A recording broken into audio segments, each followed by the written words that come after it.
Bonjour à tous. Bonjour. Moi c'est Philippe. Moi c'est Marie. Pour vous, on a fait des petites vidéos rassemblant des gestes qui sauvent. Bon visionnage à tous. On va voir ensemble le cas d'un arrêt cardiaque. Quand on arrive avec une victime allongée, on va voir 3 choses à vérifier. A, B, C. Airways, breathing and circulation. Première chose à faire, le A, airways, vérifier qu'il n'y a pas d'objet obstruant les voies respiratoires de la victime. Pour cela, on va simplement prendre la tête, la mettre légèrement en arrière, ouvrir la bouche et regarder tout simplement s'il n'y a pas d'objet visible. On passe à la deuxième étape, breathing. On va vérifier tout simplement si la victime respire ou non. Pour ceci, on va enlever les lunettes si la victime en porte, plus de simplicité. On va pincer le nez de la victime, on ouvre sa bouche, on approche sa joue pour sentir ou pas son souffle et voir ou pas le ventre se lever. Donc ici, on ne sent pas de souffle. La troisième chose à faire, c'est le C, circulation. On va vérifier le pouls de la victime. Pour cela, on va placer ses doigts juste dans le cou pour sentir le pouls de la victime. Je ne sens pas de pouls non plus, c'est l'heure d'appeler les secours. Immédiatement, je compose le 112, je mets sur haut-parleur. Je commence en même temps la réanimation cardiaque, puisqu'il s'agit ici bien d'un arrêt cardiaque. On va placer le bras du côté auquel on se place à 90 degrés de la victime et on enlève le maximum d'épaisseur pour pouvoir accéder au thorax. On repère en premier lieu le sternum, qui est à 2/3 du thorax, situé ici.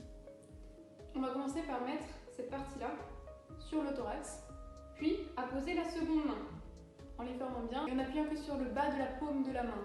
Autrement, on va écraser le thorax de la victime. Ensuite, on se lève pour bien mettre les épaules au-dessus des poignets.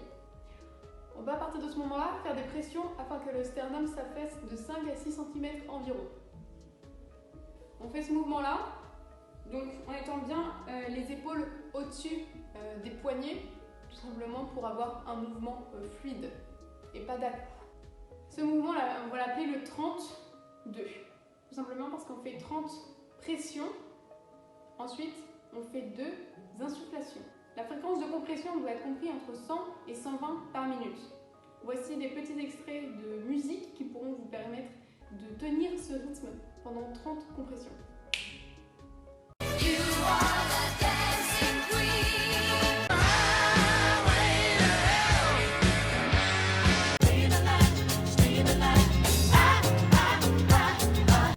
On va maintenant faire 2 insufflations. On peut se décaler pour plus de confort. On va décaler la tête de la victime vers l'arrière avec une main sur le front et une main posée au menton. Pincer le nez, ouvrir la bouche, prendre une inspiration normale. On va venir apposer notre bouche tout autour de la sienne et éviter qu'il y ait un espace libre pour que l'air aille directement dans le corps et pas ailleurs. Normalement, le thorax ou le ventre a dû se soulever suite à l'insufflation de l'air. On attend qu'il se rabaisse naturellement et on en fait 1 seconde. Après les 2 insufflations, on vérifie le pouls de la victime et la respiration.